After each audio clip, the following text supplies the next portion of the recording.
Bonjour tout le monde, c'est Maud, on se retrouve pour une nouvelle vidéo. Nous sommes le 1er mai aujourd'hui. Donc qui dit 1er mai dit premier jour du mois de la fantaisie.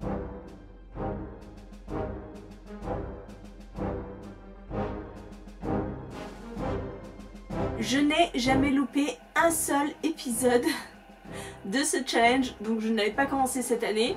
Et pour fêter ça, on reprend une petite habitude, la vidéo du dimanche. Et aujourd'hui, je vais vous présenter ma palle pour ce mois de la fantaisie. Pour ceci, je me suis munie du menu de ce challenge avec eau, terre, feu et air. Et je vais vous présenter normalement un livre par thème, sachant que nous avons 3 items dans chaque thème. Donc si vous savez aussi bien calculer que moi, je vais vous présenter 12 livres, mais ça m'étonnerait que j'arrive à lire 12 livres dans le mois. On va commencer tout de suite avec le thème de l'eau. Le premier item, c'est voguer sur les flots, donc de la piraterie, un voyage. Et quoi de mieux que de sortir le tome 2 de Steam Seller, donc Les Alchimistes de E.S. Green, paru chez le Gulfstream Éditeur. J'avais beaucoup aimé le premier tome que j'avais lu dans le cadre du PLIB, puisqu'il a gagné le PLIB l'année dernière, donc je m'étais procuré le tome 2, je n'ai pas encore le tome 3, mais voilà, c'est l'occasion de continuer une saga. Deuxième item, alchimie, c'est-à-dire un livre avec de la magie, de la sorcellerie, du druidisme, ce genre de choses.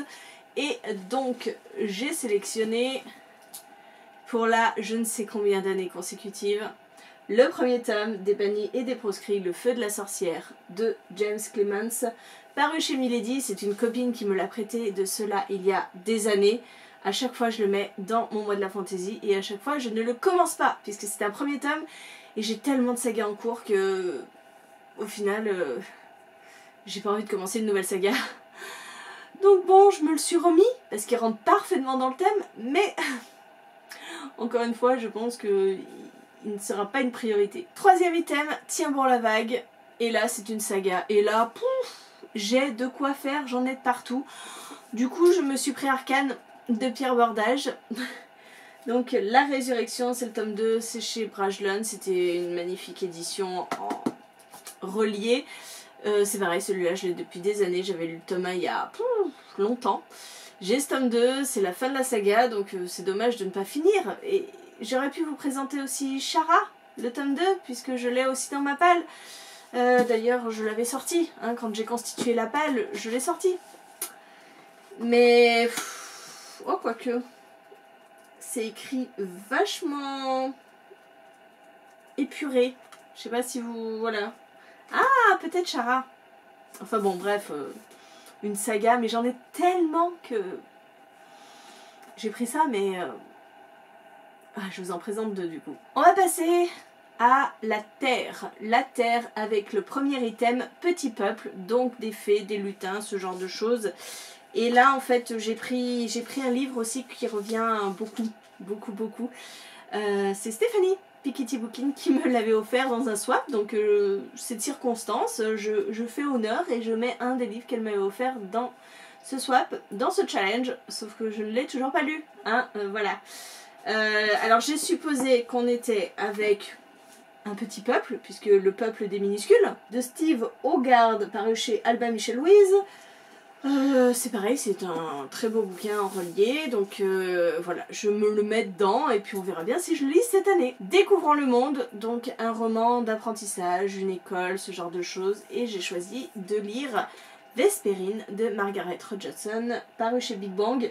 Voilà, c'est ce magnifique livre qui est splendide, et derrière il est écrit Artemisia suit l'enseignement pour devenir une sœur grise. Voilà, je ne suis pas allée plus loin, j'avais profondément envie de lire ce livre, donc je savais que j'allais lui trouver une place dans ce challenge parce qu'il est magnifique, il sort en juin, donc je suis désolée si je vous fais baver d'envie.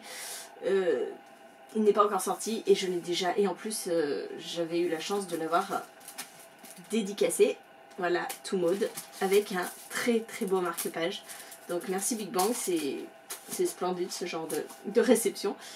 Et donc je suis très contente de pouvoir le lire pour ce mois de mai. Pour Les Doigts dans la boue, il faut une BD, un graphique, un comics, bref, un album, quelque chose. Donc là c'est pareil, je vous en présente 2. J'ai l'Atelier des sorciers, le tome 8, et j'ai La Sentinelle du Petit Peuple, Les Larmes du Dragon, le tome 2, chez Dupuis. Voilà, ça va être des lectures rapides et efficaces, c'est parfait. Le feu avec le premier item, un défi, c'est-à-dire se brûler les ailes, et j'ai pris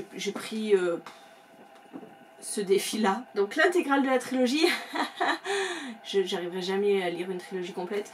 Mais c'est un sacré défi, hein. Sacré défi, parce que il a pas l'air gros, mais il fait 750 pages. Oui, j'aurais pu le mettre dans l'item d'après, puisque c'est lire une bricasse, mais je sais pas. C'est un défi parce que ce livre traîne depuis très longtemps aussi dans ma palle. Depuis très longtemps, je sais plus. Je sais pas si je l'avais pas acheté en 2019 quand j'ai changé de boulot. Bref, c'est mon défi. Pour ces chauds patates, lire une bricasse, un pavé, et j'ai décidé de prendre L'Empire s'effondre, le tome 2 de Sébastien Coville chez les éditions Anne Carrière, parce qu'il paraît pas comme ça, hein. Mais pour moi c'est une sacrée bricasse parce que c'est écrit tout petit tout serré. Tout petit tout serré, et je me souviens que j'avais beaucoup aimé le premier tome, mais c'était hyper dense, hyper complexe, donc je sais que je vais passer du temps sur ce roman. Donc pour moi, c'est un pavé, c'est une bricasse, et je le mets là-dedans, et il fait 500 pages. Donc 500 pages, c'est aussi une bricasse quand c'est écrit tout petit et très serré. Orangé, du orange sur la couverture, ou une représentation de feu, et ben j'ai les deux en fait. J'ai du orange et j'ai du feu, voilà. Donc c'est un premier tome, c'est pareil, j'ai la trilogie complète, que je n'ai pas encore commencé, pourtant qui m'attend depuis très longtemps. C'est L'Héritage des Darceurs de Marie Caillet. C'est le premier tome L'Envol chez Michel Lafon Poche. J'avais acheté ce livre à la suite de ma découverte des Rumeurs d'Issard, parce que j'avais adoré les Rumeurs d'Issard, que j'avais découvert lors de la première session du mois de la fantaisie, je me souviens. Ça avait été un coup de cœur monumental, et par la suite je m'étais trouvé la première saga de l'autrice, donc L'Héritage des Darceurs.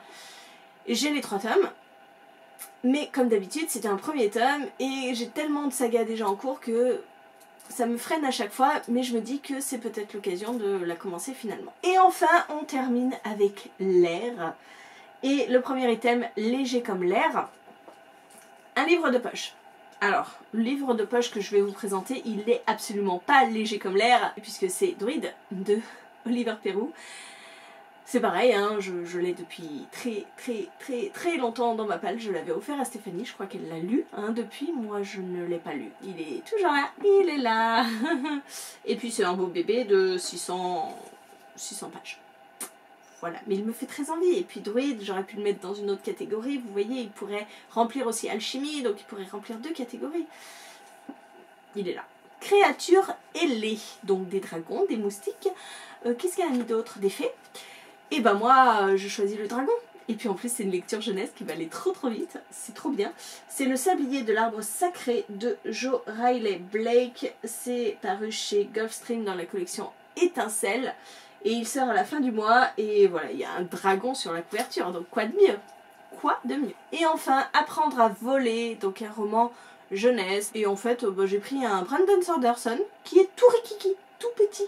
Et c'est Alcatraz, le tome 1. C'est Alcatraz contre les infâmes bibliothécaires, je vais aller trop vite, de Brandon Sanderson, paru chez le Livre de Poche. C'est Marilyn qui me l'avait donné. Alors je ne sais même pas si c'est de la fantaisie, à mon avis c'est même pas de la fantaisie, c'est plutôt du fantastique. Mais bon, on est dans le sens large du terme, c'est du Brandon Sanderson, donc voilà, c'est le seul littérature jeunesse vraiment que j'avais, mais... Après, il y a celui-là hein, qui rentre largement dans littérature jeunesse. Hein. Voilà, de toute façon, tous les livres que je vous ai présentés rentrent dans plusieurs catégories à chaque fois. C'est très difficile pour moi de constituer une palle raisonnable parce que franchement, j'ai tellement de choix en fantaisie dans ma palle que franchement, je pourrais vous présenter la bibliothèque entière parce que la fantaisie, c'est un genre que j'adore. C'est mon genre préféré en littérature, donc... ma bibliothèque pullule de romans de fantasy, donc j'ai largement le choix, mais quand on a trop de choix, eh ben il faut faire des choix et c'est compliqué. Bref, voilà, écoutez, j'en ai terminé avec cette vidéo, merci de l'avoir regardée jusqu'au bout, n'hésitez pas à me partager, vous, votre palle du mois de la fantaisie, me dire si vous participez ou pas, si vous aimez ce genre ou pas. Et moi j'essaierai de vous faire des petits vlogs durant ce mois-ci pour vous présenter un petit peu les lectures que je fais dans ce cadre-là. Voilà pour cette vidéo, je vous fais des gros bisous, je vous souhaite une très bonne journée, de très bonnes lectures, je vous dis à très bientôt pour une nouvelle vidéo.